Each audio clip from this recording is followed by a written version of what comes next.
we're talking about import of service for consideration. ശ്രദ്ധിക്കാം.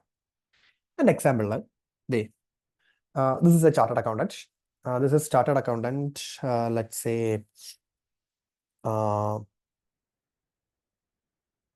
മാത്യു എന്ന് വിചാരിച്ചോ, CA മാത്യു.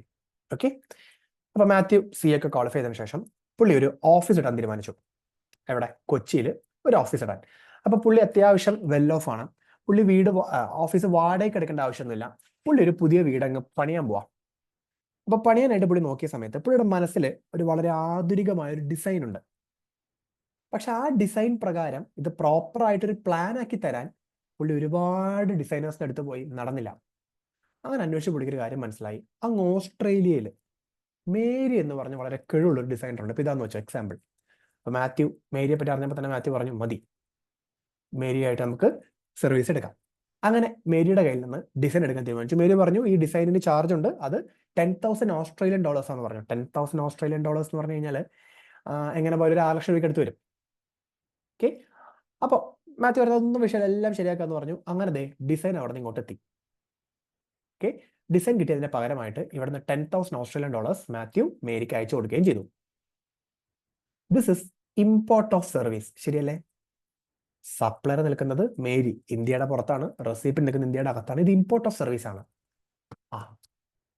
ഗവൺമെന്റ് പറഞ്ഞേ ഇമ്പോർട്ട് ഓഫ് സർവീസ് സപ്ലൈ ആണ് അത്രേ, 7(1)B പ്രകാരം. എന്തിനാ ഇമ്പോർട്ട് ഓഫ് സർവീസ് സപ്ലൈ ആക്കിയിരിക്കുന്നത്? ഇത് സപ്ലൈ ആണെന്നുണ്ടെങ്കിൽ ഇവിടെ പതുക്കെ GST ട്രിഗർ ചെയ്യും. GST ട്രിഗർ ചെയ്യുമ്പോഴേ GST അടയ്ക്കാനായിട്ട് നമുക്ക് ഡിസൈനറോട് പറയാൻ പറ്റില്ല. ഡിസൈനർ എവിടെ? ഡിസൈനർ ഓസ്ട്രേലിയയില. ഓസ്ട്രേലിയ വിളിച്ചിട്ട് നാട്ടിൽ ടാക്സ് അടയ്ക്കാൻ പറഞ്ഞ പുള്ളിക്കാരി കേൾക്കുമോ? ഇല്ല. അപ്പൊ ആരും ടാക്സ് അടപ്പിക്കും? നമ്മൾ മാത്യുവിനെയും കൊണ്ട് ടാക്സ് അടപ്പിക്കും. മാത്യുവിനെയും കൊണ്ട് ടാക്സ് അടപ്പിക്കും എന്ന് പറയുമ്പോൾ അതെന്താണ് സംഭവം? ഓർമ്മയുണ്ടോ നമ്മൾ പഠിച്ചത്? Reverse charge mechanism, RCM. അപ്പൊ RCM-ൽ മാത്യു ഗവൺമെന്റിലേക്ക് GST അടക്കേണ്ടതായിട്ട് വരും. ഓക്കെ, അപ്പൊ ഇതാണ് 7 subsection 1 clause B. If a person is importing any service, it shall be treated as supply. ഇതിന്റെ ലോജിക് എന്താണെന്ന് വെച്ചാൽ നിങ്ങൾക്ക് ആലോചിച്ചാൽ കിട്ടാവുന്നതേ ഉള്ളൂ. ഇതേ സർവീസ് നാട്ടിൽ നിന്ന് എടുത്താൽ എങ്ങനെ പോയാലും GST വരും. എന്നാൽ ഇത് ഇന്ത്യയുടെ പുറത്തുനിന്ന് എടുത്താൽ GST വരില്ല എന്ന് പറയുമ്പോൾ പിന്നെ എല്ലാവരും ഇന്ത്യയുടെ പുറത്ത് സർവീസ് ഇമ്പോർട്ട് ചെയ്യില്ലേ, നാട്ടിലെടുക്കാതെ വില കുറച്ച് കിട്ടുമെന്ന് പറഞ്ഞിട്ട്. അപ്പൊ അത് അവോയ്ഡ് ചെയ്യാൻ വേണ്ടി ഗവൺമെന്റ് പറഞ്ഞു, ഇന്ത്യയുടെ പുറത്തുനിന്ന് സർവീസ് ഇമ്പോർട്ട് ചെയ്താലും GST ട്രിഗർ ചെയ്യും. ഒരു കാര്യം മനസ്സിലാക്കേണ്ടത്, നമ്മളിവിടെ സർവീസിന്റെ ഇമ്പോർട്ടിനെ പറ്റി മാത്രമേ സംസാരിക്കുന്നുള്ളൂ, ഗുഡ്സിന്റെ ഇമ്പോർട്ടിനെ പറ്റി സംസാരിക്കുന്നില്ല. Okay, fine. അത് നമ്മളിപ്പോൾ CA ഇന്റർ ഒക്കെ പഠിക്കുന്ന സമയത്ത് നമ്മൾ ഗുഡ്സിന്റെ ഇമ്പോർട്ടിനെ പറ്റിയിട്ട് നമുക്ക് പഠിക്കാനേ ഇല്ല. നമ്മുടെ CA ഫൈനൽ തുടങ്ങിയ സിറ്റുവേഷൻസിലൊക്കെ നമുക്കത് പഠിക്കാനുണ്ട്. അത് സെപ്പറേറ്റ് സെഷനായിട്ട് നിങ്ങൾക്ക് തരും. Alright, fine. So as of now നമുക്ക് ഇമ്പോർട്ട് ഓഫ് ഗുഡ്സ് ഫോക്കസ് ചെയ്യേണ്ട, നമുക്ക് ഇമ്പോർട്ട് ഓഫ് സർവീസ് മാത്രം ഫോക്കസ് ചെയ്യാം. ഇമ്പോർട്ട് ഓഫ് സർവീസ് സപ്ലൈ ആണ്. ഇനി എക്സാമ്പിൾ ചെറുതായിട്ട് ചേഞ്ച് ചെയ്യുന്നു. ഇത്തവണ ചേഞ്ച് ചെയ്ത് സംഭവിച്ചു വെച്ച് കഴിഞ്ഞാൽ, നമ്മുടെ മാത്യു വീടൊക്കെ ഓഫീസൊക്കെ സെറ്റായി കുറച്ചു കാലം കഴിഞ്ഞപ്പോൾ അദ്ദേഹം ഒരു വീട് പണിയാൻ തീരുമാനിച്ചു. ഇതാണ് പുള്ളി മനസ്സിൽ കാണുന്ന വീട്, ഒരു ഗംഭീര വീടാണ് പുള്ളി കണ്ടത്. അപ്പൊ ഇതിന്റെ ഒരു സ്ട്രക്ചർ കണ്ടാലേ നമുക്കറിയാം ഇത് സാധാരണ ആരെ കൊണ്ടൊന്നും ഡിസൈൻ ചെയ്യാൻ പറ്റില്ല. ആര് വേണം? ഓസ്ട്രേലിയയിൽ നിന്ന് മേരിയെ വിളിച്ചു.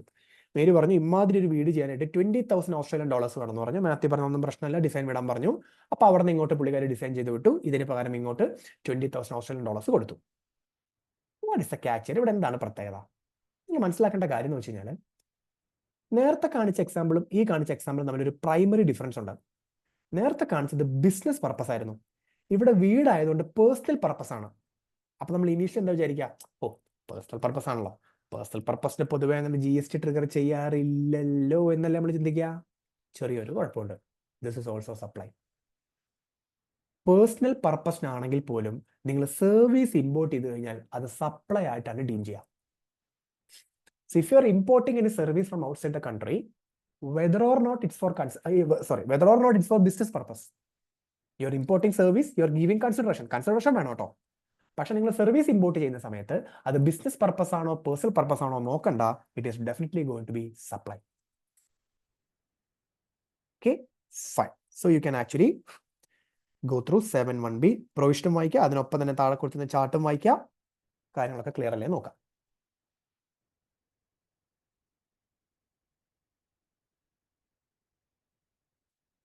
ചാർട്ടും വളരെ കൃത്യമായിട്ട് കാര്യങ്ങൾ പറഞ്ഞിട്ടുണ്ട്.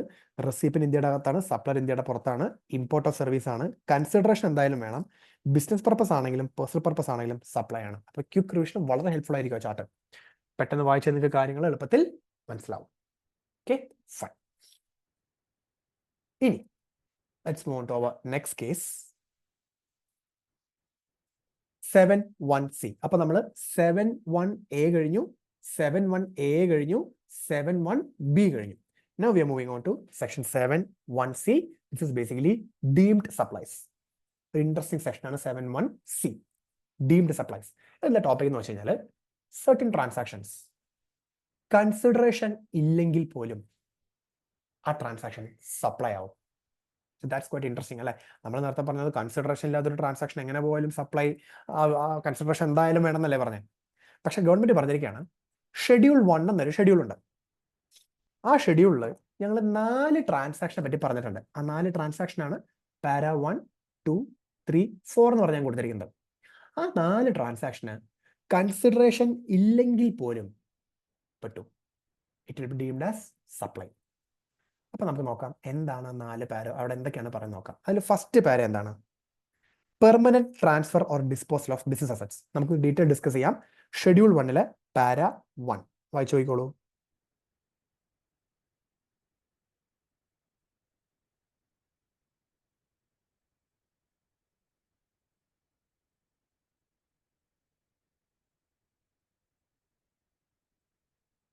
വായിച്ചു. എന്റെ എക്സാമ്പിൾ വെച്ച് കാണിച്ചു തരാം, ശ്രദ്ധിക്കാം.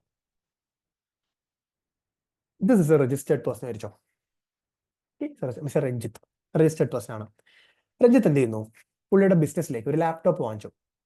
അപ്പൊ ബിസിനസ്സിലേക്ക് വാങ്ങിച്ച ലാപ്ടോപ്പ് ആയതുകൊണ്ട് തന്നെ നമുക്ക് അതിനെ ബിസിനസ് അസറ്റ് എന്ന് വിളിക്കാം, കുഴപ്പമില്ലല്ലോ, ബിസിനസ് അസറ്റ്. അപ്പൊ അതായത് ബിസിനസ്സിലേക്ക് വാങ്ങിച്ചു. ബിസിനസ്സിലേക്ക് വാങ്ങിച്ചതുകൊണ്ട് തന്നെ അദ്ദേഹത്തിന് ITC ക്ലെയിം ചെയ്തു. നമ്മൾ പഠിച്ചു, ITC ക്ലെയിം ചെയ്യാന്ന് പഠിച്ചു, പുള്ളി ക്ലെയിം ചെയ്തു. അങ്ങനെ ഇരിക്കെ പുള്ളിക്കാരുടെ സിസ്റ്റർ ഉണ്ടായിരുന്നു, അനിയത്തി, പുറത്തങ്ങാണ്ട് പഠിക്കാൻ പോയതായിരുന്നു. കേരളത്തിൽ പുറത്തായിരുന്നു. പുള്ളിക്കാരി തിരിച്ച് നാട്ടിലെത്തിയപ്പോൾ ചേട്ടൻ്റെ ഒരു ഗംഭീര ലാപ്ടോപ്പ്. അപ്പൊ തന്നെ പുള്ളിക്കാരി പറഞ്ഞു, ഇത് ഞാനിങ്ങ് എടുക്കുക കേട്ടോ എന്ന് പറഞ്ഞ് പുള്ളിക്കാരി അങ്ങ് എടുത്തു. ഓക്കെ, ഇനി ഈ ലാപ്ടോപ്പ് തിരിച്ചു കിട്ടാൻ സാധ്യതയുണ്ടോ? യാതൊരു സാധ്യതയില്ല. അപ്പൊ നമുക്ക് പറയാം ഇത് ലാപ്ടോപ്പിന്റെ പെർമനന്റ് ഡിസ്പോസൽ ആണെന്ന് പറയാം. Okay, so now there is a permanent disposal of a business asset for which the ITC has been availed. അപ്പൊ നമ്മൾ പറയും mister Ranjith, it is deemed as if you supplied that particular laptop. Ranjith അയ്യോ ഇല്ല, സപ്ലൈയുടെ ബാക്കി condition ഒന്നും ഇല്ല, consideration, business motive ഒന്നും നോക്കണ്ട. It does not matter. You are asking you a question whether you availed ITC? Yes sir, I availed ITC. Was the ITC availed on a business asset? Yes sir, it was a business asset. Do you still have it with you? No sir. What happened? It was permanently disposed. But it is deemed as if it is supplied. ഞാൻ കുറച്ചുകൂടെ വേറെ example പറയാം. Okay, ഇങ്ങനെ ഒരു കമ്പനിയുണ്ട്, Reliance industries limited. അവർ ഇതുപോലൊരു machine വാങ്ങിയെന്ന് വിചാരിക്കുക. Example, ഇതൊരു trenching മെഷീനാണ്, കുഴി കുഴിക്കാനുള്ള ഒരു മെഷീൻ ഇവർ വാങ്ങിച്ചു. മെഷീൻ വാങ്ങിച്ചിട്ട് ഇവർ എന്ത് ചെയ്യുന്നറിയോ? ഒരു ITC അവൈൽ ചെയ്തു. പക്ഷെ ആ മെഷീൻ അവരുപയോഗിക്കാതെ അവരവരുടെ സബ്സിഡറിക്ക് കൊടുത്തു, സബ്സിഡി ഉപയോഗിച്ചോളാൻ പറഞ്ഞു. അപ്പൊ നമുക്ക് ഡൗട്ട്, പിന്നെ എന്തിനാണ് ഇവരിത് വാങ്ങിച്ചത്? ഇത് മിക്കവാറും സംഭവിച്ചതെന്നറിയോ? റിലയൻസ് ഇൻഡസ്ട്രീസ് ലിമിറ്റഡ് എന്ന കമ്പനി മെഷീൻ വാങ്ങി ITC ക്ലെയിം ചെയ്തതിന് ശേഷം ആ മെഷീൻ ഉപയോഗിക്കാനായിട്ട് കംപ്ലീറ്റ്ലി റിലയൻസ് ഇൻഫ്രാസ്ട്രക്ചർ കൊടുത്തു, അത് സബ്സിഡിക്ക് കൊടുത്തു. അപ്പൊ ഇതെന്താ സംഭവിച്ചത്? ITC അവർ ഇത് ബിസിനസ് അസറ്റ് പെർമനന്റ്ലി ഡിസ്പോസ് ചെയ്യല്ലേ ചെയ്തിരിക്കുന്നത്? അതെ, ഒരു ചോദ്യമുണ്ട്, ഇത് എന്തിനാ ഇങ്ങനെ കൊടുത്തിരിക്കുന്നത്? ഇതെന്താ സംഭവം എന്ന് വെച്ച് കഴിഞ്ഞാൽ മിക്കവാറും ഔട്ട്പുട്ട് ടാക്സ് കൂടുതലുള്ളത് റിലയൻസ് ഇൻഡസ്ട്രീസ് ലിമിറ്റഡിനായിരിക്കും. റിലയൻസ് ഇൻഡസ്ട്രിയൽ ഇൻഫ്രാസ്ട്രക്ചർ ലിമിറ്റഡിന് ഔട്ട്പുട്ട് ടാക്സ് ഇല്ലായിരിക്കാം. എക്സാമ്പിൾ പറയാണ്, ഇതൊക്കെ ഡമ്മി എക്സാമ്പിൾസ് ആണ്. അപ്പൊ ITCയുടെ ആവശ്യം ആർക്കാ? ഔട്ട്പുട്ട് ടാക്സ് ഉള്ള ആളല്ലേ. അതുകൊണ്ട് Reliance industries limited ITC claim ചെയ്തു. എന്നിട്ട് നൈസായിട്ട് എന്ത് ചെയ്തു? സാധനം അപ്പുറത്താക്ക് കൊടുത്തു. അപ്പൊ ഇത് ഉപയോഗിക്കുന്നത് ആരാ? റിലയൻസ് ഇൻഡസ്ട്രിയൽ ഇൻഫ്രാസ്ട്രക്ചർ ലിമിറ്റഡ് ആണ്. അപ്പൊ ഗവൺമെന്റ് പറഞ്ഞേ ഇവിടെ കൺസിഡറേഷൻ ഇല്ലെങ്കിൽ പോലും this will be supply under 7.1c because this is a permanent disposal of business asset after availing ITC. Okay, fine.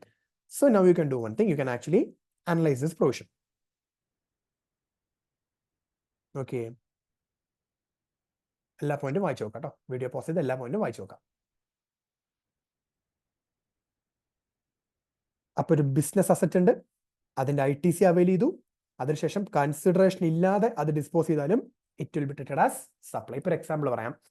ഇപ്പോൾ നിങ്ങൾ ആരെങ്കിലും നാളെ ഒരു ഇൻസ്റ്റിറ്റ്യൂട്ട് തുടങ്ങാൻ തീരുമാനിച്ചു. CS, CMA, CS ഏതെങ്കിലും കുട്ടികളെ പഠിക്കുന്ന ഒരു ഇൻസ്റ്റിറ്റ്യൂട്ട് തുടങ്ങാൻ വേണ്ടി അക്കൗണ്ട്സ് ഒക്കെ പഠിക്കുന്ന ഒരു സ്ഥാപനം തുടങ്ങുവാണ്. അപ്പോൾ അത് തുടങ്ങുന്നതിന്റെ ഭാഗമായിട്ട് നിങ്ങളിപ്പോൾ ലോജിക്കിൽ എത്തിയിട്ട്, ഇപ്പോൾ നമുക്കറിയാം ലോജിക്കിന്റെ ഡയറക്ടർ സന്തോഷ് സാറാണ്. അപ്പോൾ സാറിനെ കണ്ടു പറയുന്നത്, സാർ ഞാനിങ്ങനെ ഒരു സ്ഥാപനം തുടങ്ങുവാണെന്ന് പറയാം.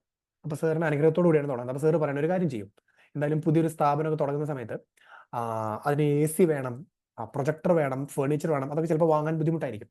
ഒരു കാര്യം ചെയ്യാം, ഇവിടെ നിന്നൊരു ക്ലാസ് മുറിയിൽ നിന്ന് അതൊക്കെ എടുത്തുകൊണ്ട് പോയിക്കോളാൻ പറയാം. ആ ക്ലാസ് മുറിയിൽ ഇരിക്കുന്ന സാധനങ്ങളെല്ലാം ബിസിനസ് അസറ്റ്സ് ആണ്. അതിനെല്ലാം ലോജിക് ITC അവൈൽ ചെയ്തിട്ടുണ്ടാവും. ക്യാച്ച് മനസ്സിലായോ? അതെടുത്ത് കൊടുക്കുമ്പോൾ it will be treated as supply. Okay, അപ്പൊ അത്രയേ ഉള്ളൂ പാര 1 ഡൺ.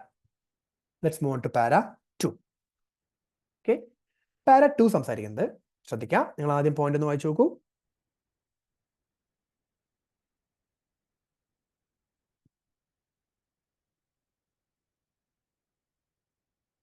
വായിച്ചോ. Between related persons or distinct persons, supply of goods or services. ഇത് വായിച്ചു തുടങ്ങുമ്പോൾ എനിക്കൊരു കാര്യം മനസ്സിലായേ. ഈ തൊട്ട് മുന്നത്തെ പ്രൊവിഷനിൽ ആക്ച്വലി സപ്ലൈ ഓഫ് ഗുഡ്സ് മാത്രമേ പറഞ്ഞിട്ടുള്ളൂ. ബിസിനസ് അസറ്റ് എന്നല്ലേ പറഞ്ഞേ? ബിസിനസ് അസറ്റ് എന്ന് വെച്ചാൽ ഗുഡ് അല്ലേ? പക്ഷെ സെക്കൻഡ് പാരയിൽ ഗുഡ് മാത്രമാണോ? അല്ല, സെക്കൻഡ് പാരയിൽ അവർ ഗുഡ്സും അതുപോലെ തന്നെ എന്തും പറഞ്ഞിട്ടുണ്ട്, സർവീസും പറഞ്ഞിട്ടുണ്ട്. അപ്പൊ ഫസ്റ്റ് ഡിഫറൻസ്. ഇനി സെക്കൻഡ് പാരയിൽ ഇത് ആരുടെ ഇടയിൽ കൊടുക്കണം എന്ന് പറഞ്ഞിട്ടുണ്ട്. ആരാണ്? ഒരു റിലേറ്റഡ് പേഴ്സണോ അല്ലെങ്കിൽ ഡിസ്റ്റിങ് പേഴ്സണോ? ആരാണ് ഡിസ്റ്റിങ് പേഴ്സൺ? നമ്മൾ ഓൾറെഡി പഠിച്ചതാണ് ഡിസ്റ്റിങ് പേഴ്സൺ ആരാണുള്ളത് അല്ലെ? സെയിം പാനൽ മൾട്ടിപ്പിൾ രജിസ്ട്രേഷൻ ഒക്കെ പറഞ്ഞ ഓർമ്മയില്ലേ? Fine. When made in the course of furtherance of business. അപ്പൊ ഇതും ഒരു ഇമ്പോർട്ടന്റ് പോയിന്റ് ആണ്. നമ്മൾ തൊട്ട് മുകളിലത്തെ പ്രൊവിഷൻ പഠിച്ച സമയത്ത് അവിടെ ബിസിനസ് ഇന്റൻഷനെ പറ്റി ഒന്നും പറഞ്ഞിട്ടുണ്ടായില്ല. പക്ഷെ ഇവിടെ ബിസിനസ് ഇന്റൻഷനെ പറ്റി പറഞ്ഞിട്ടുണ്ട്. So you understand that business intention ഉണ്ടോ ഇല്ലേ എന്നുള്ളത് പാര 1 നോക്കുന്നില്ല, പാര 2 നോക്കുന്നുണ്ട്. Let's look at an example for പാര 2. ശ്രദ്ധിക്കാം. ഇപ്പോ നമ്മുടെ TCS എന്ന് പറയുന്ന കമ്പനി, അവരുടെ എംപ്ലോയീസിനെ വീട്ടിൽ കൊണ്ടുപോയി വിടാനും ഓഫീസിലേക്ക് കൊണ്ടുവരാനൊക്കെ ഇതുപോലത്തെ ഒരു വണ്ടി വാങ്ങിക്കാൻ തീരുമാനിച്ചു. ഇത് ടാറ്റയുടെ തന്നെ വിങ്ങർ എന്ന് പറഞ്ഞിട്ടൊരു വണ്ടിയാണ്. അപ്പൊ ഇത് വാങ്ങിക്കുന്നത് ആരുടെ നിന്നാണ്? ടാറ്റ മോട്ടോഴ്സിൽ നിന്നാണ് വാങ്ങിക്കുന്നത് അല്ലെ? അപ്പൊ TCS ടാറ്റ മോട്ടോഴ്സ് എന്നീ വണ്ടി വാങ്ങാൻ പോവുകയാണെന്നുള്ള കാര്യം നമ്മുടെ രത്തൻ ടാറ്റ അറിഞ്ഞു. അപ്പൊ രത്തൻ ടാറ്റ ചോദിക്കുന്നത്, എന്തിനാണ് നമ്മളിത് പൈസ കൊടുത്ത് വാങ്ങുന്നത്? നമ്മുടെ കമ്പനിയിലല്ല. രത്തൻ ടാറ്റ നേരെ ടാറ്റ മോട്ടോഴ്സ് വിളിച്ചു. ടാറ്റ മോട്ടോഴ്സ്, നമുക്കിവിടെ അത്യാവശ്യമായിട്ട് ഒരു ടാറ്റ വിങ്ങർ വണ്ടി വേണം, അവിടെ നിങ്ങൾ വിട്ടേ എന്ന് പറയുമ്പോൾ അവരുടെ ഒരു വണ്ടി ഇങ്ങോട്ട് വിട്ടു. കൺസിഡറേഷൻ വല്ലതും ഉണ്ടോ? എല്ലാം സെയിം കമ്പനിയല്ലേ, കൺസിഡറേഷൻ വേണ്ട എന്നാണ് പറഞ്ഞത്. ചെറിയൊരു കുഴപ്പമുണ്ട്.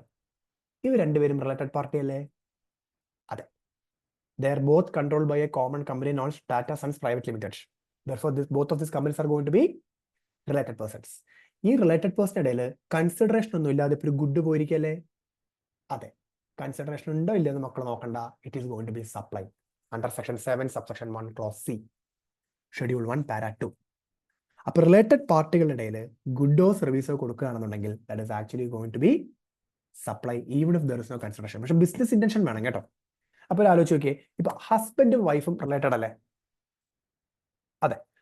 അപ്പൊ ഞാൻ ഈ പറഞ്ഞ പ്രൊവിഷൻ വെച്ചാണെങ്കിൽ ഇന്ത്യയിലെ ഏതെങ്കിലും ഒരു ഹസ്ബൻഡിന് വൈഫിനോ അല്ലെങ്കിൽ വൈഫിന് ഹസ്ബൻഡിനോ എന്തെങ്കിലും ഗിഫ്റ്റ് കൊടുക്കാൻ പറ്റുമോ? സപ്ലൈ ആവൂലേ? ഗിഫ്റ്റ് കൊടുക്കാം, സപ്ലൈ ആവൂല. അതെന്താ കാര്യം? ബിസിനസ് ഇന്റൻഷൻ ഇല്ലല്ലോ. നമ്മൾ ഈ പ്രൊവിഷനിൽ പ്രത്യേകം പറയുന്നുണ്ട്, ബിസിനസ് ഇന്റൻഷനോട് കൂടി കൊടുത്താൽ മാത്രമേ ട്രാൻസാക്ഷൻ സപ്ലൈ ആവുള്ളൂ. ഞാനിപ്പോ പറഞ്ഞ കഥയിൽ ബിസിനസ് ഇന്റൻഷൻ ഇല്ല, അതുകൊണ്ട് അത് സപ്ലൈ ആവില്ല. ഓക്കെ, നിങ്ങൾക്ക് ആ ഒരു നാക്ക് കിട്ടിയെന്ന് വിചാരിക്കുന്നു. Okay, fine. ഇനി ഇവിടെ അടുത്തൊരു കേസ് കൂടെ പറയുന്നുണ്ടല്ലോ, ഡിസ്റ്റിങ് പേഴ്സൺ അല്ലെ? അതെന്താണ് കഥ? ഓക്കെ, ശ്രദ്ധിക്കാം. ഡിസ്റ്റിങ് പേഴ്സൺ നമുക്കറിയാം, സെയിം പാനിലെ മൾട്ടിപ്പിൾ രജിസ്ട്രേഷൻ. ഇപ്പോ കൊച്ചിയിലുള്ള ഒരു ഫേർണിച്ചർ ട്രേഡർ ഞാനാന്ന് വെച്ചോ, എനിക്ക് ചെന്നൈയിലും ഒരു ബ്രാഞ്ച് ഉണ്ട്. അപ്പൊ നമുക്ക് ഇപ്പൊ തന്നെ പറയാൻ പറ്റും, Kochi will be registration number 1, Chennai will be number 2. ഉറപ്പിച്ച് പറയാൻ കാരണം എന്താ? സ്റ്റേറ്റ് മാറിയ രജിസ്ട്രേഷൻ കംപ്ലീറ്റ് സെപ്പറേറ്റ് എന്തായാലും എടുക്കണം. അപ്പൊ ഞാൻ എന്താ ചെയ്യുന്നത്? ഈ കൊച്ചിയിൽ എന്താ, ഞാൻ രജിസ്റ്റേർഡ് ആണല്ലോ. ഞാൻ കൊച്ചിയിൽ കുറെ സ്റ്റോക്ക് വാങ്ങിച്ചു വെച്ചിട്ടുണ്ട്. ഈ സ്റ്റോക്ക് ഞാൻ ചെന്നൈയിലേക്ക് മൂവ് ചെയ്യണം. കൊച്ചിയിൽ നിന്ന് ചെന്നൈയിലേക്ക് ഞാൻ പതുക്കെ മൂവ്, അവിടെ കൊണ്ട് വെച്ചതെന്ന് പറഞ്ഞാൽ അങ്ങോട്ട് മൂവ് ചെയ്യണം. കൊച്ചിയിൽ നിന്ന് ചെന്നൈയിലേക്ക് മൂവ് ചെയ്യുമ്പോൾ ഞാൻ എന്താ വിചാരിക്കുന്നത്? കൊച്ചിയിലും എന്റെ ബിസിനസ് ആണ്, ചെന്നൈയിലും എന്റെ ബിസിനസ് ആണ്. ഇവിടെ നിന്ന് അങ്ങോട്ട് പോയി കഴിഞ്ഞാൽ അത് സപ്ലൈ ആണ്. ബിക്കോസ് ഇത് രണ്ടും ഡിസ്റ്റിങ് പേഴ്സൺ ആണ്. അപ്പൊ ഡിസ്റ്റിങ് പേഴ്സണിന്റെ ഇടയിൽ ഗുഡോ സർവീസോ വിത്തൗട്ട് കൺസിഡറേഷൻ പോയാലും അത് സപ്ലൈ ആണ്. അപ്പോൾ കൊച്ചിയിൽ നിന്ന് ഞാൻ ചെന്നൈയിലേക്ക് കുറച്ച് ഗുഡ് മാറ്റി വെച്ചതുകൊണ്ട് ഞാൻ ഗവൺമെന്റിലേക്ക് GST അടക്കേണ്ടി വരും. അതെന്താ കാര്യം? ഡിസ്റ്റിങ് പേഴ്സൺ കൊടുത്താൽ സപ്ലൈ ആണെന്നേ. കാച്ച് മനസ്സിലായോ? ഓക്കെ, അപ്പൊ റിലേറ്റഡ് പേഴ്സണോ ഡിസ്റ്റിങ് പേഴ്സണോ ഇടയിൽ ഗുഡ്സോ സർവീസോ വിത്തൗട്ട് കൺസിഡറേഷൻ കൊടുത്തു കഴിഞ്ഞാൽ സപ്ലൈ ആണ്.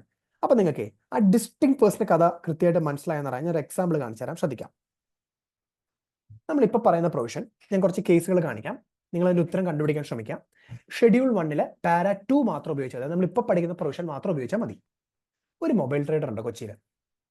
പുള്ളി കുറെ അധികം മൊബൈൽ ഫോൺസ് വാങ്ങിച്ച് പുള്ളിയുടെ കടയിൽ വെച്ചിട്ടുണ്ട്. പുള്ളിയുടെ സുഹൃത്ത് ഇദ്ദേഹത്തെ വിളിച്ചു പറഞ്ഞു, ഒരു കാര്യം ചെയ്യൂ, ഒരു 50 മൊബൈൽ ഫോൺ എനിക്ക് തരുമോ എന്ന് ചോദിച്ചു. അപ്പൊ കൺസിഡറേഷൻ ഉണ്ടോ?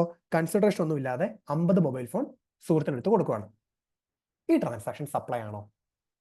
ഫസ്റ്റ്, 50 മൊബൈൽ ഫോൺ എടുത്ത് കൊടുക്കുമ്പോൾ അത് ബിസിനസ് ഇന്റൻഷനാണ്. നമ്മുടെ കൂട്ടുകാരന്റെ ബർത്ത്ഡേക്ക് ഒരു മൊബൈൽ കൊടുക്കാന്ന് വെച്ചാൽ അവിടെ ബിസിനസ് ഇന്റൻഷൻ ഇല്ല. പക്ഷെ 50 ഫോൺ എടുത്ത് കൊടുത്താൽ ബിസിനസ് ഇന്റൻഷൻ ഉണ്ട് അല്ലെ? ഫൈൻ. കൺസിഡറേഷൻ വല്ലതും ഉണ്ടോ? ഇല്ല. ഈ ട്രാൻസാക്ഷൻ സപ്ലൈ ആണോ? അല്ല. എന്താ കാര്യം? റിലേറ്റഡ് പാർട്ടിയോ ഡിസ്റ്റിങ് പേഴ്സണോ ആണെങ്കിലല്ലേ സപ്ലൈ ആവൂ. ഒരു സുഹൃത്ത് എന്ന് പറഞ്ഞ റിലേറ്റഡ് പാർട്ടിയോ ഡിസ്റ്റിങ് പേഴ്സണോ ആണോ? അല്ല. This transaction is not supply because they are not related. I hope നിങ്ങൾക്ക് ക്യാച്ച് മനസ്സിലെന്ന് വിചാരിക്കുന്നു. ഇനി ഇത് നമുക്ക് വേണമെങ്കിൽ സപ്ലൈ ആക്കാം കേട്ടോ. എങ്ങനെയാണ്? നിങ്ങൾ പാര 1 അനലൈസ് ചെയ്ത് നോക്കിയേ. ഈ മൊബൈൽ ഫോൺ വാങ്ങുന്ന സമയത്ത് ഈ മൊബൈൽ ട്രേഡർ എങ്ങനെ പോലെ ITC എടുത്തിട്ടുണ്ടാവില്ലേ? അപ്പൊ ITC എടുത്ത ഗുഡ് ഡിസ്പോസ് ചെയ്യാന്നുണ്ടെങ്കിൽ yes that is going to be supply. അപ്പൊ ആ പ്രൊവിഷൻ ഉണ്ട്. അപ്പൊ അതുകൊണ്ടാണ് പറഞ്ഞത് തൽക്കാലം നിങ്ങൾ പാര 1 ഇല്ലാന്ന് വിചാരിച്ചോ. പാര 1 നോക്കണ്ട, അപ്പൊ ITC വരുന്ന ചിന്തിക്കേണ്ട, ജസ്റ്റ് നേരെ പ്രൊവിഷൻ മാത്രം നോക്കിയാൽ മതി. അതുകൊണ്ടാണ് പാര 2 മാത്രം നോക്കിയാൽ മതി എന്ന് പറയുന്നത്. So this transaction is not going to be supply because friend is not related. അങ്ങനെ ഇരിക്കെ ഈ ട്രേഡറിന്റെ സ്പൗസ്, ഈ ട്രേഡറിന്റെ വൈഫാന്ന് വെച്ചോ, വൈഫ് മൊബൈൽ ട്രേഡറാ. അപ്പൊ വൈഫ് ഉള്ളിയോട് പറയണത് അത്യാവശ്യമായിട്ട് 20 മൊബൈൽ ഫോൺ വേണം, ഇങ്ങ് തന്നോളൂ എന്ന് പറയാം. 20 മൊബൈൽ ഫോൺ വൈഫിന് എടുത്തു കൊടുത്തു. സപ്ലൈ ആണോ? This will be supply. കാരണം എന്താ? സ്പൗസ് റിലേറ്റഡാ. അപ്പൊ നിങ്ങളിപ്പോ പെട്ടെന്ന് പറയും, സർ സ്പൗസ് ട്രേഡർ അല്ലേ? അതെ, ട്രേഡർ ആണെങ്കിൽ സ്പൗസ് ഡിപ്പെൻഡന്റ് അല്ലല്ലോ. അല്ല. അപ്പോഴും സപ്ലൈ ആണോ? അപ്പോഴും സപ്ലൈ ആ. കാരണം ഡിപ്പെൻഡന്റ് ആവണമെന്ന് നിർബന്ധമുണ്ടോ സ്പൗസ്? ഡിപ്പെൻഡന്റ് ആണെങ്കിലും അല്ലെങ്കിലും സ്പൗസ് റിലേറ്റഡ് നമ്മൾ പഠിച്ചല്ലേ. This actually going to be supply. Okay, അടുത്ത കേസ് ശ്രദ്ധിക്കാം. ഒരു ബ്രദർ ഉണ്ട്. ആ ബ്രദറും ഒരു ട്രേഡറാണ്.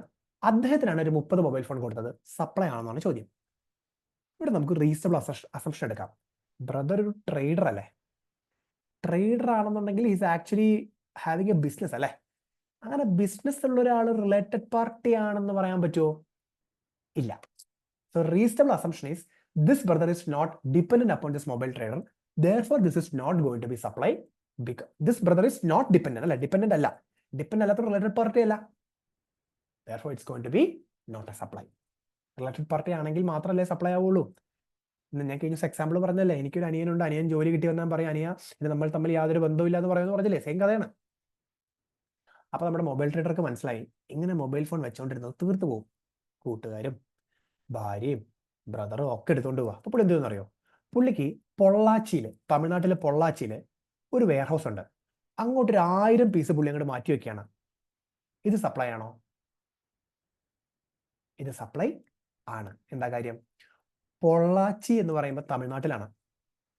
തമിഴ്നാട്ടിൽ എന്തായാലും ഇയാൾ രജിസ്ട്രേഷൻ വേറെ എടുത്തിട്ടുണ്ടാവും. അപ്പൊ ഇത് ഡിസ്റ്റിങ് പേഴ്സൺ ആയില്ലേ? ഡിസ്റ്റിങ് പേഴ്സണ് ഗുഡ് കൊടുക്കുമ്പോൾ സപ്ലൈ ആയില്ലേ? അത് സപ്ലൈ ആവും. അതുപോലെ ഇയാൾ എന്ത് ചെയ്യുന്നു? ഇയാൾക്ക് പാലക്കാട് ഒരു ഷോപ്പ് ഉണ്ട്, അങ്ങോട്ട് ഇയാൾ ഒരു 200 മൊബൈൽ ഫോൺ മാറ്റി വെച്ചു. ഇത് സപ്ലൈ ആണോ? ഇപ്പൊ ഒരു ക്ലൂ തന്നിട്ടുണ്ട്. പാലക്കാട് സെയിം പാൻ ആണ്, പക്ഷേ രജിസ്ട്രേഷൻ വേറെ ഞാൻ പറഞ്ഞിട്ടുണ്ട്. അപ്പൊ സപ്ലൈ ആണോ?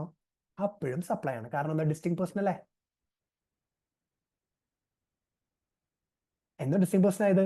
ഒരേ പാൻ ആണ്, രജിസ്ട്രേഷൻ വേറെയാണ്, അപ്പൊ ഡിസ്റ്റിങ് പേഴ്സൺ ആണ്. ഇനി അതുപോലെ പുള്ളിക്ക് വേറൊരു കടയുണ്ട്. ആ കടയിൽ ഒരു വെയർ ഹൗസ് ഉണ്ട്, അത് കാലിക്കറ്റിലാണ്. കാലിക്കറ്റിലെ പുള്ളി മൊബൈൽ ട്രേഡർ, പുള്ളിയുടെ വെയർ ഹൗസ് ആണ്. അങ്ങോട്ട് ഇദ്ദേഹം ഒരു 1000 മൊബൈൽ ഫോൺ മാറ്റി വെക്കുകയാണ്. സപ്ലൈ ആണോ? അതിന്റെ ക്ലൂ അവിടെ തന്നെ കൊടുത്തിട്ടുണ്ട്. സെയിം രജിസ്ട്രേഷൻ ആണ്. സെയിം രജിസ്ട്രേഷൻ ആണെങ്കിൽ അഡീഷണൽ പ്ലേസ് ഓഫ് ബിസിനസ് അല്ലേ? അഡീഷണൽ പ്ലേസ് ഓഫ് ബിസിനസ്സിലേക്ക് പോയി കഴിഞ്ഞാൽ സപ്ലൈ ആണോ? അല്ല. ഡിസ്റ്റിങ് പേഴ്സൺ കൊടുത്താലേ സപ്ലൈ ആവുള്ളൂ. It's not going to be supply. ചെയ്യാൻ പറ്റും. നിങ്ങൾക്ക് ആക്ച്വലി എക്സാമ്പിൾ നോട്ട് ചെയ്തെടുക്കാം കേട്ടോ. ഓക്കെ, നോട്ട് ചെയ്തെടുക്കാം. ക്വിക്ക് റിവിഷൻ ഹെൽപ്ഫുൾ ആയിരിക്കും.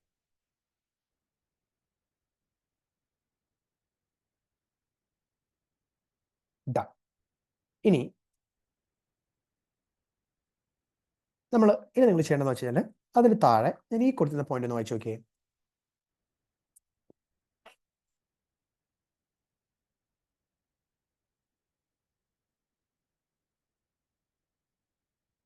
ഞാൻ ആ പ്രൊവിഷന്റെ ആവശ്യകത എന്താണെന്ന് ആദ്യം പറയാം. നമ്മളിപ്പോൾ പറഞ്ഞ പ്രൊവിഷൻ ആണെന്നുണ്ടെങ്കിലേ ഒരു എംപ്ലോയർക്ക് അയാളുടെ എംപ്ലോയിക്ക് എന്തെങ്കിലും ഗിഫ്റ്റ് കൊടുക്കാൻ പറ്റുമോ? പറ്റും. ഉദാഹരണം, എംപ്ലോയിയുടെ ബർത്ത്ഡേ ആണ്, എംപ്ലോയിയുടെ കല്യാണമാണ്, എംപ്ലോയിയുടെ ആനിവേഴ്സറി ആണ്, അതിനൊക്കെ എംപ്ലോയർ ഗിഫ്റ്റ് കൊടുത്തു കഴിഞ്ഞാൽ അവിടെ ബിസിനസ് ഇന്റൻഷൻ ഇല്ലാത്തതുകൊണ്ട് കുഴപ്പമില്ല, സപ്ലൈ അല്ല. എന്നാൽ ഈ എംപ്ലോയി കമ്പനിയിൽ നല്ല പെർഫോമൻസാണ്, അതൊന്ന് പ്രോത്സാഹിപ്പിക്കാനായിട്ട് എംപ്ലോയർ ഗിഫ്റ്റ് കൊടുത്തെന്ന് വെച്ചോ, പെട്ടു. അവിടെ ബിസിനസ് ഇന്റൻഷൻ ഉണ്ട്. അപ്പൊ ചുരുക്കി പറഞ്ഞാൽ എംപ്ലോയർക്ക് എംപ്ലോയിക്ക് ഗിഫ്റ്റ് കൊടുത്തു കഴിഞ്ഞാൽ അത് സപ്ലൈ ആവും. അപ്പൊ ഗവൺമെന്റ് പറഞ്ഞേ അവരുടെ ഇളവ് തരാം. എംപ്ലോയർ എംപ്ലോയിക്ക് ഗിഫ്റ്റ് കൊടുക്കുന്ന സമയത്ത് ആ ഗിഫ്റ്റിന്റെ വാല്യൂ 50,000 റുപ്പീസോ അതിന് താഴെയോ ആണെന്നുണ്ടെങ്കിൽ കുഴപ്പമില്ല, അത് സപ്ലൈ ആയിട്ട് ഡീം ചെയ്യണ്ട. അതായത് എക്സാമ്പിൾ ശ്രദ്ധിക്കാം. നേരത്തെ എക്സാമ്പിൾ നിങ്ങൾ എല്ലാവരും ആവശ്യമുള്ളവർ നോട്ട് ചെയ്തെടുക്കാം കേട്ടോ. It will be helpful. Positive note ചെയ്തെടുക്കാം. Now coming back to my example ശ്രദ്ധിക്കാം. ഇതേ ഒരു എംപ്ലോയർ ഉണ്ട്, അയാൾക്ക് ഇതേ 4 എംപ്ലോയി ഉണ്ട് കേട്ടോ. എംപ്ലോയി 2, 3, 4 4 എംപ്ലോയി ഉണ്ട്. ആദ്യത്തെ എംപ്ലോയിയുടെ പെർഫോമൻസ് ഗംഭീരമായതുകൊണ്ട് പുള്ളിക്ക് 75,000 രൂപ ഗിഫ്റ്റ് കൊടുത്തു, അത് സപ്ലൈ ആണ്. രണ്ടാമത്തെ എംപ്ലോയിയുടെ പെർഫോമൻസ് അത്ര ഗംഭീരമല്ലായിരുന്നു, പക്ഷെ അയാൾക്ക് ഗിഫ്റ്റ് കൊടുത്തു 25,000 രൂപ, that is going to be not a supply. അപ്പൊ 75,000 രൂപ സപ്ലൈ ആണ്, കാരണം 50,000-ന് മേലെ പോയി. 25,000 രൂപ സപ്ലൈ അല്ല. ഓക്കെ, ഇതാണ് പോയിന്റ്. എംപ്ലോയി 3ക്ക് കൊടുത്ത ഗിഫ്റ്റ് കറക്റ്റ് 50,000 രൂപ, അത് സപ്ലൈ ആണോ? This is not a supply. Why? അവർ എക്സീഡിങ് എന്ന് പറഞ്ഞിട്ടുണ്ട്. എക്സീഡ് ചെയ്താൽ മാത്രമേ കുഴപ്പമുള്ളൂ. കറക്റ്റ് 50,000 ആണെന്നുണ്ടെങ്കിൽ അത് സപ്ലൈ അല്ല. ഇനി എംപ്ലോയി നമ്പർ 4ന് 2 ഗിഫ്റ്റ് കൊടുത്തു. ആദ്യത്തെ ഗിഫ്റ്റ് 29,000 രൂപയുടെയും രണ്ടാമത്തെ ഗിഫ്റ്റ് 28,000 രൂപയുടെയും. അപ്പൊ കുഴപ്പം നിങ്ങൾക്ക് മനസ്സിലായല്ലോ. ഇൻഡിവിജ്വലി നമ്മൾ നോക്കിക്കഴിഞ്ഞാൽ ഇത് രണ്ടും സപ്ലൈ അല്ല, പക്ഷെ കമ്പൈൻ ചെയ്ത് നോക്കി ഇത് രണ്ടും സപ്ലൈ ആണ്. അപ്പൊ ഇത് കമ്പൈൻ ചെയ്ത് ഇൻഡിവിജ്വൽ എടുക്കണോ? അതിന് ഉത്തരം പറയട്ടെ, ഇത് രണ്ടും സപ്ലൈ ആണ്. വൈ? നമ്മൾ ലിമിറ്റ് ചെക്ക് ചെയ്യുന്നത് ഒരു ഫിനാൻഷ്യൽ ഇയറിലേക്കാണ്. അപ്പൊ ഒരു ഫിനാൻഷ്യൽ ഇയറിലേക്ക് മൾട്ടിപ്പിൾ ഗിഫ്റ്റ് കൊടുത്ത് എല്ലാ ഗിഫ്റ്റിന്റെയും കൂടെ വാല്യൂ 50,000 എക്സീഡ് ചെയ്ത് കഴിഞ്ഞാൽ സപ്ലൈ ആണ്. So this transaction is going to be supply. Okay, so I hope നിങ്ങൾക്ക് ക്ലിയർ ആയിട്ട് മനസ്സിലായെന്ന് വിചാരിക്കുന്നു. Okay, great. അപ്പൊ നിങ്ങൾക്ക് എക്സാമ്പിൾ നോട്ട് ചെയ്തെടുക്കാം കേട്ടോ. വീഡിയോ പോസ്റ്റ് ചെയ്തിട്ട് എക്സാമ്പിൾ നോട്ട് ചെയ്തെടുക്കാം.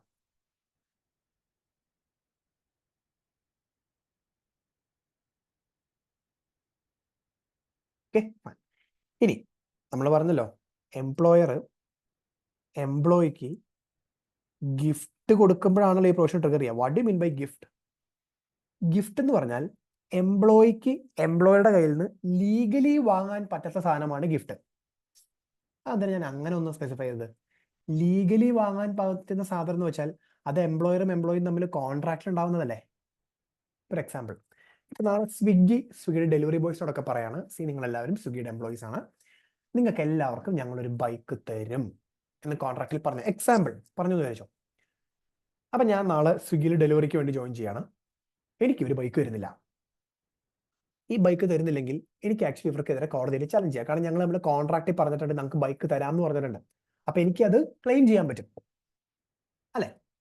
അപ്പൊ നിങ്ങൾ മനസ്സിലാക്കേണ്ട ഒരു കാര്യമുണ്ട്, എനിക്ക് അങ്ങനെ ക്ലെയിം ചെയ്യാൻ പറ്റുന്നുണ്ടെങ്കിൽ അത് എനിക്ക് എംപ്ലോയ്മെന്റ് കപ്പാസിറ്റിയിൽ എംപ്ലോയർ തരുന്നതാണ്. എംപ്ലോയ്മെന്റ് കപ്പാസിറ്റിയിൽ എംപ്ലോയർ തരുന്നതൊന്നും സപ്ലൈ അല്ലല്ലോ. അപ്പൊ അതിന് GST ട്രിഗർ ചെയ്യില്ല. അതിപ്പോ എത്ര രൂപയുടെ ആണെങ്കിൽ 1 ലക്ഷം രൂപയുടെ ബൈക്ക് വേണേൽ വാങ്ങിച്ചെന്നോളൂ, സപ്ലൈ ആവില്ല. എന്നാൽ ഞാൻ നന്നായിട്ട് ഡെലിവറി നടത്തി ടോപ്പ് പെർഫോമൻസ് നടത്തണം. അപ്പൊ കമ്പനിയെ വിളിച്ച് പറയണം, ഓ നീ നല്ല പെർഫോമൻസ് നടത്തി, നിനക്ക് ഞാനൊരു 1 ലക്ഷം രൂപയുടെ മൊബൈൽ ഫോൺ ഗിഫ്റ്റ് തരാൻ പോകാന്ന് പറയാം. ആ 1 ലക്ഷം രൂപയുടെ മൊബൈൽ ഫോൺ ഒരു പ്യുവർ ഗിഫ്റ്റാ. കാരണം അത് തന്നില്ലെങ്കിൽ എനിക്ക് ഏതെങ്കിലും കോടതിയിൽ പോകാൻ പറ്റുമോ? ഇല്ല.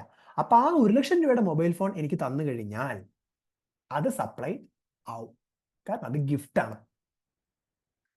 ഓക്കെ, അപ്പൊ എംപ്ലോയറും എംപ്ലോയിയും നമുക്കറിയാം റിലേറ്റഡ് പേഴ്സൺ ആണ്.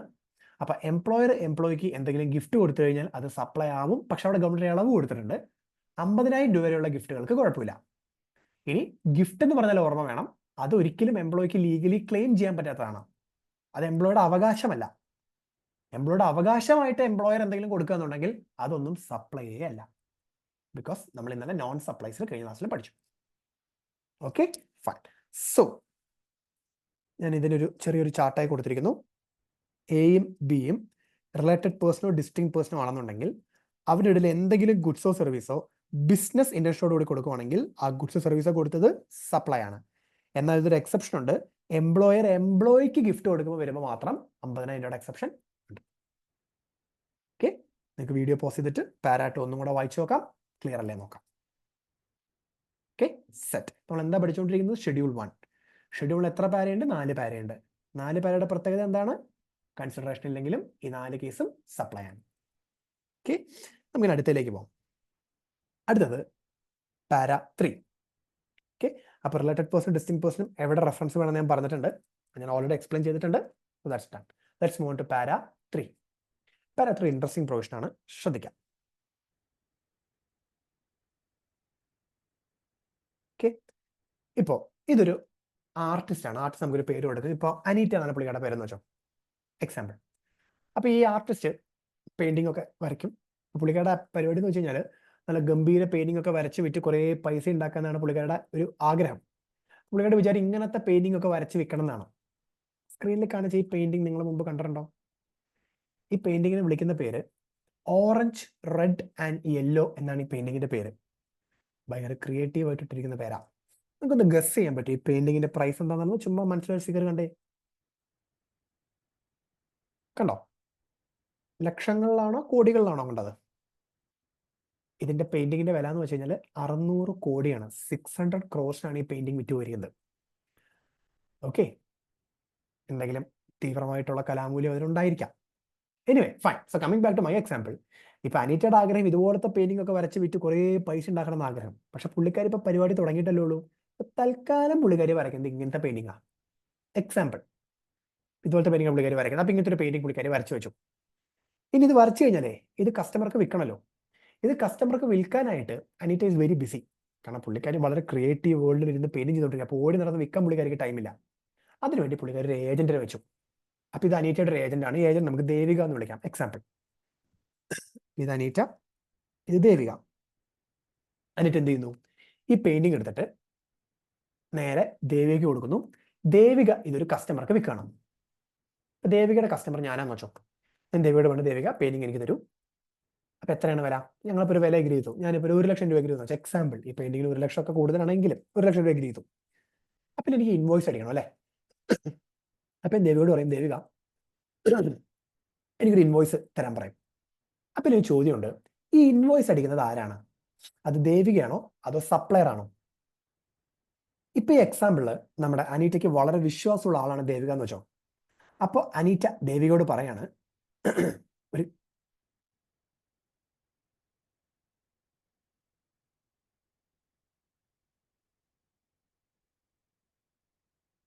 അനീറ്റ ദേവികയോട് പറയാണ്, ദേവിക ഇൻവോയ്സ് ദേവികയുടെ സ്വന്തം പേരിൽ അടിച്ചു എന്ന് പറയാം. അപ്പൊ ഇൻവോയ്സ് ഇഷ്യൂ ചെയ്തിരിക്കുന്ന ആരുടെ പേരിലാണ്? ദേവികയുടെ പേരിലാണ്. Okay fine. ഇത് എന്തിനാ ചെയ്തെന്ന് മനസ്സിലായോ? സി, നമ്മൾ കഴിഞ്ഞ ദിവസം രജിസ്ട്രേഷൻ പഠിച്ചില്ലേ? രജിസ്ട്രേഷൻ എപ്പോഴാണ് എടുക്കേണ്ടത്? രജിസ്ട്രേഷൻ എടുക്കേണ്ടത് ഒരാളുടെ ടേൺ ഓവർ 20 lakhs ക്രോസ് ചെയ്യുമ്പോൾ രജിസ്ട്രേഷൻ എടുക്കേണ്ടത്. നമുക്ക് വഴിയെ പഠിക്കാം കേട്ടോ, പിന്നീട് വരുന്ന ടോപ്പിക്കാണ്. 20 lakhs താഴെയാണെങ്കിൽ വേണമെങ്കിൽ എടുത്താൽ മതി. അയാളുടെ ടേൺ ഓവർ 20 lakhs ക്രോസ് എന്തായാലും എടുക്കണം. ഈ അനീറ്റയുടെ ടേൺ ഓവർ ഓൾറെഡി ഒരു 19 lakh കൈ നിൽക്കുക. അപ്പൊ ഈ പെയിന്റിംഗ് 2 എണ്ണമൊക്കെ വിറ്റ് കഴിയുമ്പോൾ ടേൺ ഓവർ ക്രോസ് ചെയ്യും, രജിസ്ട്രേഷൻ എടുക്കണം, ചടങ്ങാണ്. അപ്പൊ അനീറ്റ പറയാം ദേവിയോട്, ദേവിക നിന്റെ പേര് ഇൻവോയ്സ് ചെയ്തോ, നിനക്കധികം ടേൺ ഓവർ ആയിട്ടില്ലല്ലോ, നിന്റെ പേര് ഇൻവോയ്സ് ചെയ്തോ. അപ്പൊ ദേവിയെ നോക്കുമ്പോൾ എന്താ ശരിയായിക്കോട്ടെ. എന്നിട്ട് ദേവിക പൈസ വാങ്ങിച്ച് അനീറ്റയ്ക്ക് കൊടുക്കും. പകരം അനീറ്റ ദേവിക്ക് കമ്മീഷൻ കൊടുക്കട്ടോ, അതൊക്കെ അവിടെ ഉണ്ട്. ഇവിടെ ഗവൺമെന്റ് പറഞ്ഞതേ, ഓഹോ ഇൻവോയ്സ് അടിച്ചത് ഏജന്റ് ആണല്ലേ? അതെ. അപ്പൊ നമുക്ക് പറയാൻ പറ്റും, this agent has made a supply on behalf of principal. ഞാൻ എന്താ this agent has made a supply എന്ന് പറയുന്നത്? ഇൻവോയ്സ് അടിച്ചിട്ടുണ്ട്. And it has been made on behalf of principal. വേറൊരാൾക്ക് വേണ്ടിയാണ് സപ്ലൈ ചെയ്തിരിക്കുന്നത് അല്ലേ? അപ്പൊ ഗവൺമെന്റ് ഒരു പണി ഒപ്പിച്ചു. ഗവൺമെന്റ് പറഞ്ഞേ, ഇൻവോയ്സ് അടിച്ചത് ഏജന്റ് ആണല്ലേ? അതെ. അങ്ങനെയാണെങ്കിലേ ആ പ്രിൻസിപ്പൽ ഏജന്റിന് കൺസിഡറേഷൻ ഒന്നും ഇല്ലാതെ ആദ്യം പെയിന്റിങ് കൊടുത്തില്ലേ? കൊടുത്തു. അതും സപ്ലൈ ആണ്. അപ്പോൾ ഇവിടെ രണ്ട് സപ്ലൈ ഉണ്ട്. പ്രിൻസിപ്പൽ ഏജന്റിന് കൊടുത്തത് സപ്ലൈ ആണ്, ഏജന്റ് കസ്റ്റമർക്ക് കൊടുത്തത് സപ്ലൈ ആണ്. ഏജന്റ് കസ്റ്റമർക്ക് കൊടുത്തത് സപ്ലൈ ആണെന്ന് എന്നുള്ളതല്ല ഈ പ്രൊവിഷൻ നമ്മളോട് പഠിപ്പിക്കുന്നത്. പ്രൊവിഷൻ പറയുന്നത് പ്രിൻസിപ്പൽ ഏജന്റിന് കൊടുത്തത് സപ്ലൈ ആണ്. So if an agent is making a supply on behalf of principal and where the goods were transferred from the principal to agent without consideration, that transfer will be treated as supply. I hope നിങ്ങൾക്ക് clear ആയിട്ട് മനസ്സിലായെന്ന് വിചാരിക്കുന്നു. Okay, അപ്പൊ ഇതിന് വേറൊരു example കാണിക്കാം. ഇപ്പോൾ അനീറ്റയുടെ വേറൊരു ഏജന്റ് ആണ് ഇതെന്ന് വെച്ചാൽ, ദിസ് ഇസ് മിസ്റ്റർ രഞ്ജിത്ത് എന്ന് വിചാരിക്കാം. Example. Okay, this is mister Ranjith, Anita.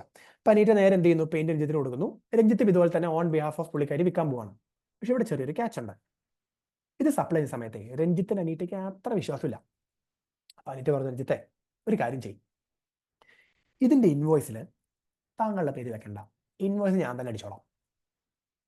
അപ്പൊ ആലോചിച്ച് നോക്കിയേ, ഇവിടെ the Ranjit has not made a supply on behalf of principal.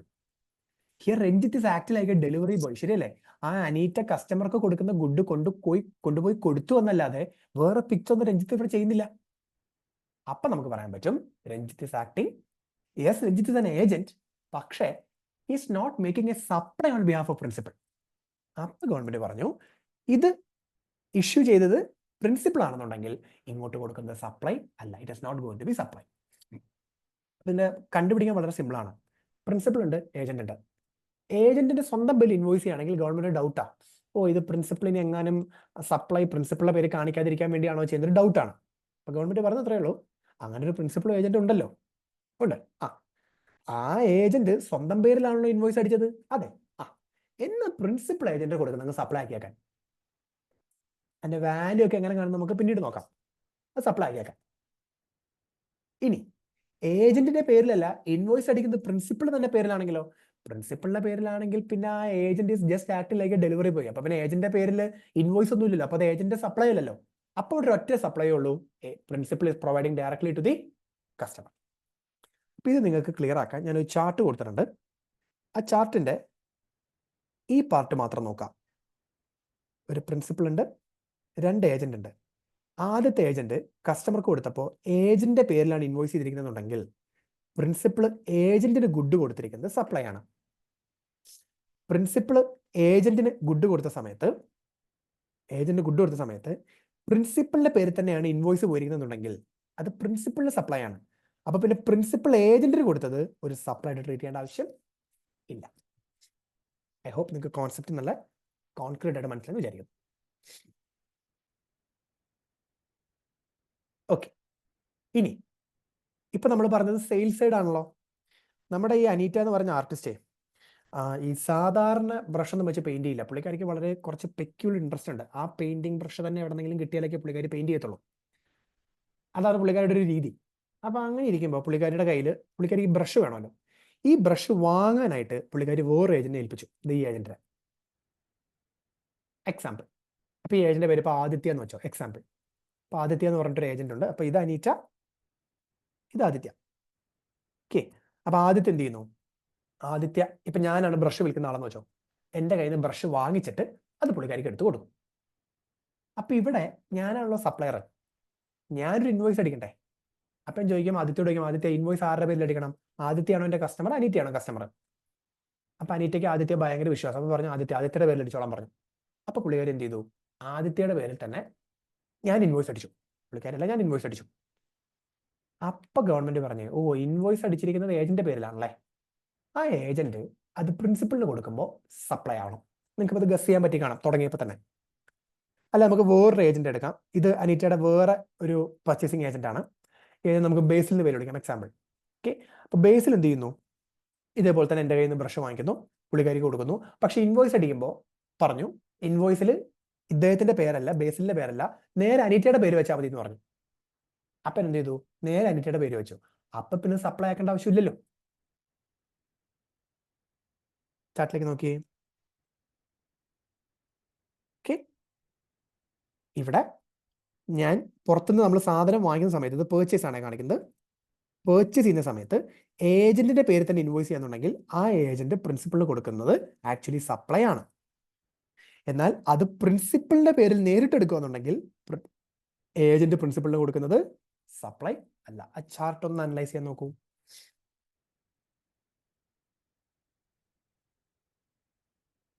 Video ഒന്ന് പോസ് ചെയ്യുക, പ്രൊഷൻ ഒന്നുകൂടെ വായിക്കുക, ചാർട്ട് ഒന്നുകൂടെ വായിച്ചു നോക്കുക, കാര്യങ്ങളൊക്കെ ക്ലിയർ ആണോ എന്നുള്ളത് അനലൈസ് ചെയ്യാം. With that we're done with para 3. Interestingly, para 3 goods മാത്രമേ ഡീൽ ചെയ്യുന്നുള്ളൂ കേട്ടോ, സർവീസ് ഡീൽ ചെയ്യുന്നില്ല. അപ്പൊ para 1 ഗുഡ്സ് മാത്രം, para 2 ഗുഡ്സും സർവീസും ഡീൽ ചെയ്യുന്നുണ്ട്, para 3 ഗുഡ്സ് മാത്രം ഡീൽ ചെയ്യുന്നുണ്ട്. നമ്മൾ എന്താ പഠിച്ചുകൊണ്ടിരിക്കുന്നത്? Deemed supply. കൺസിഡറേഷൻ ഇല്ലാതെ പോലും സപ്ലൈ ആവുന്ന ട്രാൻസാക്ഷൻ ആണ് പഠിച്ചുകൊണ്ടിരിക്കുന്നത്. നമ്മൾ 3 പാര കഴിഞ്ഞു. Let's move to the next case, fourth para. ശ്രദ്ധിക്കാം. Okay, fourth para talks about import of service. വീണ്ടും ചേട്ടാ നമ്മൾ ഓൾറെഡി കണ്ടതല്ലേ, ഞാൻ എക്സാമ്പിൾ വെച്ച് പറയാം, സ്ക്രീനിലേക്ക് ശ്രദ്ധിക്കാം. നമ്മൾ നേരത്തെ പറഞ്ഞ മാത്യു ഉണ്ടല്ലോ, മാത്യു ഇത്തവണ കൊച്ചിയിൽ വീണ്ടും ഒരു പരിപാടി ഡിസൈൻ ചെയ്യാൻ പോവാണ്. എന്താ ഡിസൈൻ ചെയ്യാൻ പോകുന്നത്? ഒരു ഓഫീസ് ബിൽഡിംഗ് ആണ് ഡിസൈൻ ചെയ്യുന്നത്. Okay fine. അപ്പോൾ ഓഫീസ് ബിൽഡിംഗ് ഡിസൈൻ ചെയ്യാനായിട്ട് നമുക്കറിയാലോ, ഇതുപോലത്തെ ഒരു ഓഫീസൊക്കെ പുള്ളിക്ക് മനസ്സിൽ കാണുന്നത്, പുള്ളി ഓസ്ട്രേലിയയിലുള്ള നമ്മുടെ മേരിനെയാണ് വിളിക്കുന്നത്. നമുക്കൊരു എക്സാമ്പിൾ പറയുമ്പോഴേ, ഇപ്പോൾ കുറേ കാലമായല്ലോ മാത്യു മേരിയും തമ്മിൽ ട്രാൻസാക്ഷൻസ് എൻഗേജ് ചെയ്യാൻ തുടങ്ങിയിട്ട്.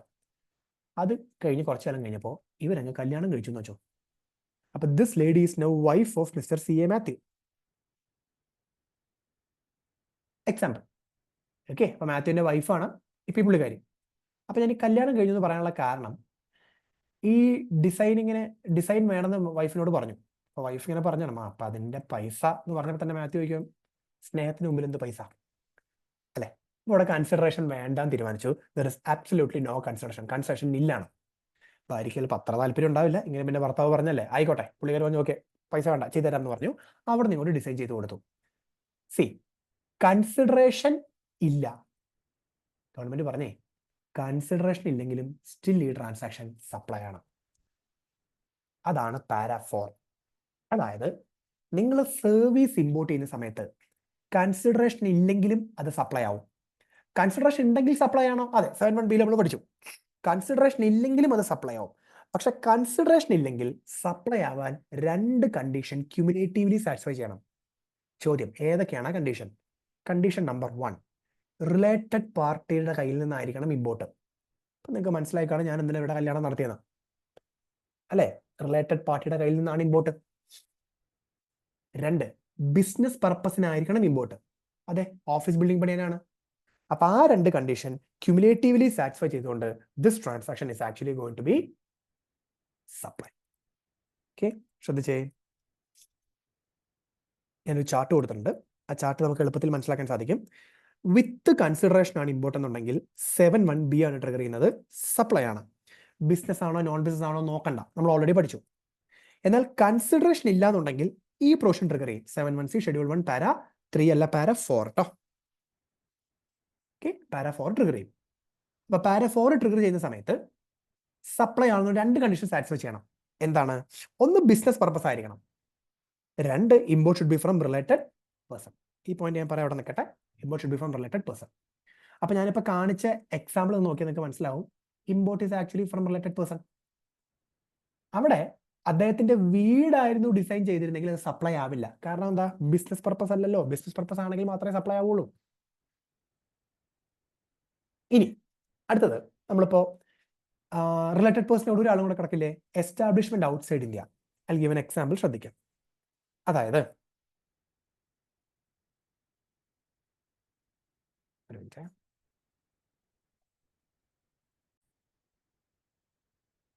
നമ്മുടെ TCS എന്ന് പറഞ്ഞിട്ടുള്ളൊരു കമ്പനി ഉണ്ടല്ലോ. ഓക്കെ, അവർ മുംബൈ ലൊക്കേറ്റഡ് ആണ്. അവർ കുറച്ച് സർവീസ് ഇമ്പോർട്ട് ചെയ്യാണ്. എവിടെ നിന്നറിയോ? TCSന്റെ കയ്യിൽ നിന്ന് തന്നെ. പക്ഷേ ഏത് TCS ഇൻ ന്യൂയോർക്ക്. അപ്പൊ ഇവിടെ എന്താ സംഭവിക്കുന്നത്? ഇമ്പോർട്ട് ഓഫ് സർവീസ് ആണ്. മിക്കവാറും കൺസിഡറേഷൻ കാണത്തില്ല, രണ്ടും സെയിം പാർട്ടി ആണല്ലോ. അപ്പോൾ കൺസിഡറേഷൻ ഇല്ലാതെയാണ് ഇവിടെ ഇമ്പോർട്ട് ചെയ്യുന്നത് അല്ലേ? പിന്നെ TCS ഇമ്പോർട്ട് ചെയ്യുന്നതുകൊണ്ട് നമുക്ക് ബിസിനസ് പർപ്പസ് ആയിരിക്കുന്നവരെ ഏകദേശം ഉറപ്പിക്കാം, ബിസിനസ് പർപ്പസ് ആണ്. അപ്പൊ ഇത് സപ്ലൈ ആണോ? സപ്ലൈ ആണ്. അതിന് കാരണം എന്ന് വെച്ച് കഴിഞ്ഞാൽ ഇവിടെ ഇമ്പോർട്ട് സംഭവിക്കുന്നത് റിലേറ്റഡ് പാർട്ടി ആണെന്ന് പറയാൻ പറ്റില്ല. This is same party. Same party ആണെങ്കിലും മതി എന്ന് ആക്ട് പറയുന്നത്. ചാർട്ടിൽ നോക്കി, his other establishment outside India. ആ എൻറ്റിറ്റിയുടെ ഇന്ത്യയുടെ പുറത്ത് അവർക്ക് എസ്റ്റാബ്ലിഷ്മെന്റ് ഉണ്ടെങ്കിൽ ആ എസ്റ്റാബ്ലിഷ്മെന്റ് ഇമ്പോർട്ട് ചെയ്താലും അത് സപ്ലൈ തന്നെ ആണ്. അപ്പോൾ ഇത് നമുക്ക് ഇങ്ങനെ സമ്മറൈസ് ചെയ്യാം. എക്സാമിന് ഇമ്പോർട്ട് ഓഫ് സർവീസ് എന്നൊരു ചോദ്യം ഉണ്ടെങ്കിൽ നിങ്ങൾ ആ ചോദ്യത്തിന് ആദ്യം തന്നെ കൺസിഡറേഷൻ ഉണ്ടോ ഇല്ലയോ നോക്കാം. കൺസിഡറേഷൻ ഉണ്ടെങ്കിൽ നിങ്ങളുടെ പരിപാടി അവിടെ കഴിഞ്ഞു. Because the transaction is going to be supply. അത് ബിസിനസ് പർപ്പസ് ആണെങ്കിലും നോൺ ബിസിനസ് പർപ്പസ് ആണെങ്കിലും. കൺസിഡറേഷൻ ഇല്ലെങ്കിൽ നമ്മൾ അപ്പോൾ കുറച്ചും കൂടെ കാര്യം ഫോക്കസ് ചെയ്യണം. നമ്മൾ നോക്കേണ്ടത് ഒന്ന്, അത് റിലേറ്റഡ് പാർട്ടിയുടെ കയ്യിൽ നിന്നാണോ ഇമ്പോർട്ട്. ഓക്കെ, റിലേറ്റഡ് പാർട്ടി തന്നെ ആവണമെന്നില്ല, establishment of the same person outside the കൺട്രിയും ആവാം, അവിടെ നിന്ന് എവിടെയെങ്കിലും ആയിരിക്കണം. രണ്ട്, ബിസിനസ് പർപ്പസ് ആയിരിക്കണം. അത് രണ്ടും ക്യുമുലേറ്റീവ്ലി സാറ്റിസ്ഫൈ ചെയ്ത് കഴിഞ്ഞാൽ കൺസിഡറേഷൻ ഇല്ലെങ്കിലും സപ്ലൈ ആവും. എക്സാമിന് ടെസ്റ്റ് ചെയ്യാറുള്ള പോയിന്റ് ആണ്, ഇമ്പോർട്ടൻ്റ് ആണ് കേട്ടോ. ഓക്കെ, സോ നിങ്ങൾ ചാർട്ട് ക്ലിയർ ആയിട്ടൊന്ന് വായിച്ചു നോക്കാം. ഓക്കെ, സോ ഐ ഹോപ്പ് നിങ്ങൾക്ക് ക്ലിയർ ആയിട്ട് മനസ്സിലായെന്ന് വിചാരിക്കുന്നു. Next we are moving on to 7.1a. നമ്മൾ 7.1c കഴിഞ്ഞു. എന്തായിരുന്നു 7.1c? ഡീംഡ് സപ്ലൈസ് അല്ലേ. നമ്മൾ ബേസിക്കലി അവിടെ കണ്ടത് 4 കേസുകളാണ്. ആ 4 കേസുകളിലും കൺസിഡറേഷൻ ഇല്ലെങ്കിലും സപ്ലൈ ആവും. We are done with that schedule 1. അപ്പോൾ ആ 4 ട്രാൻസാക്ഷൻസും ശ്രദ്ധിക്കാം. ഈ ഡീംഡ് സപ്ലൈയിലെ 4 ട്രാൻസാക്ഷൻ ഇരിക്കുന്നത് ഷെഡ്യൂൾ 1-നകത്താണ്. നമ്മൾ വേറെ എന്തെങ്കിലും ഷെഡ്യൂൾ പഠിച്ചിട്ടുണ്ടോ? ഷെഡ്യൂൾ 3 കഴിഞ്ഞ ദിവസം കണ്ടില്ലേ? എന്താണ് schedule 3? Non supplies. Schedule 1 deemed supplies. പിന്നെ ഇടയിൽ ഒരു ഷെഡ്യൂൾ ഇല്ലേ, ഷെഡ്യൂൾ 2. അതാണ് ഇനി പഠിക്കാൻ പോകുന്നത്.